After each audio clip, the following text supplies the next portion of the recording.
안녕하세요. 주변들의 조민근 변호사. 안녕하세요. 송재성 변호사입니다. 어제 또 이혼 숙녀 캠프를 하지 않았겠습니까? 울컥 부부하고 다이어트 부부가 나왔어요. 남녀 두 분이 전부 다 뭐 문제는 있었던 걸로 보여. 가장 중요한 부분은 아기가 옆에 있는데 그걸 개념치 않고서 계속해서 언성을 높이고 싸우고 욕설을 하고 서로에게 비수가 되는 말을 꽂더라고요. 그 원인에 있어서는 여성분께서는 계속해서 뭔가를 사요. 현재 경제적인 상태가 빚이 많은 것으로 보이고 남편의 수입도 많지 않은 상황인 계속해서 쿠팡이라던가 이렇게 택배 주문을 할 뿐만 아니라 어디 놀러 갈 때 풀빌라를 예약한다던가 본인의 경제적 사정이 맞지 않게 여성분도 굉장히 남편한테 세게 이야기하고 털털한 성격을 내세워가지고 좀 비수되는 말을 꽂습니다. 남자 같은 경우에는 굉장히 마음이 여린데 저는 그런 생각을 했어요. 지역적인 편견 이런 건 아니고 그냥 드는 생각입니다. 워낙 그 사투리가 이제 심하시잖아요. 네. 그 지역은 기본적으로 말투가 좀 센 게 있거든. 네네. 거기에다가 본인의 성격이나 이런 것들이 더 나와서 말을 하면 그 말투에 익숙하지 않은 사람들은 위압적으로 느낀다던가 이런 부분도 있긴 있을 것 같아요. 남편도 그렇고 아내도 그렇고 둘 다 경남에 사시니까 늘상 그런 말투를 겪어보실 거 아니에요. 그럼에도 불구하고 아내의 입장에서 해 죽이고 싶다, 스파링 한번 뜰까, 형법상 협박죄에도 해당할 수 있는 것들이기 때문에 저는 이런 내용들이 반복되는 것만으로도 남편에게 이혼 사유가 존재하는 것 같다. 저도 굉장히 좋지 않게 봤어요. 본인의 마음에 들지 않는 행동이나 말 그런 걸 들었을 때 그 자리에서 이야기를 하고 끝내는 게 아니라 계속해서 이야기하고 하루 왼종일 싸움을 만드는 행동이 사실 굉장히 시청자라고는 거북스럽게 만들었을 것 같고 제가 봤을 때는 소송에서 입증이라던가 이런 게 쉽지 않은 부분일 것 같아요. 맞아요. 하지만 그런 부분들이 명확하게 입증이 된다면은 이혼 사유가 되지 않을까라는 생각이 들어요. 실무상 그게 입증이 불가능하기 때문에 이혼 사유로 드러나지 않는 걸 뿐이지 그런 것들이 사실 부부 사이에는 명백한 이혼 사유가 돼요. 우리가 보더라도 배우자가 힘들어 할 만하겠다. 그게 이제 상당 부분 지속이 되다 보면 그런 것들이 결국 이혼 사유를 만들어 가는 거죠.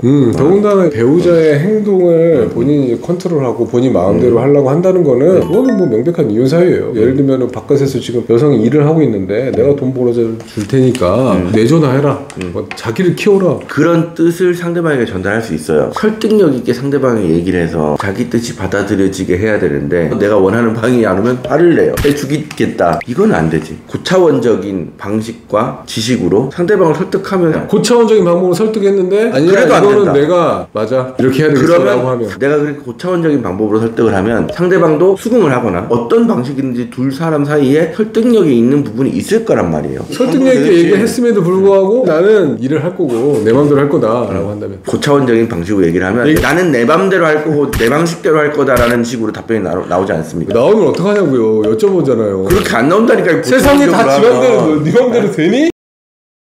여성의 모습 중에 낭비벽이 있는 부분이 영상에 살짝 보였어요. 계속해서 택배가 온다던가 어디 놀러 갈 때 굉장히 비싼 숙소를 예약한다던가 우리가 빚만 진 상태로서 굉장히 경제적인 사정이 안 좋다고 한다면은 경제 활동을 해서 벌어오는 돈의 규모가 적다고 했을 때는 그런 행동이 그 규모에 비해서 이제 크게 금전적인 지출을 동반한다. 이혼 사유가 되겠죠. 어느 정도 수준까지 된다면 이혼 사유가 될까? 버는 것보다 많이 쓴다. 버는 것보다 많았으면 무조건 이혼 사유가 된다. 그건 아닌데 일상적으로 그게 누적된 기간 동안 6개월 동안 월 한 500 정도 벌었는데 월 600씩을 꾸준히 쓴다. 그건 살짝 넘는 거기 때문에 그것만 가지고 이혼 사유가 되기는 어렵고 1년에 한 500만 원 버는 800만 원씩 꾸준히 썼으면 12개월이죠. 한 4천만 원 정도 빚이 생기는 거지. 명목이 치료라던가 아니 교육이라던가 하는 게 아니라 꼭 사지 않아도 되는 지출이 계속해서 꾸준히 뭐 절반 이상 나갑니다. 이혼 사유가 되지 않겠습니까? 그럴 수 있는데 이 명목이라는 것도 사실 되게 애매하잖아요. 저는 사실 사치를 가지고 명목으로 따지기 되게 어렵기 때문에 완벽하게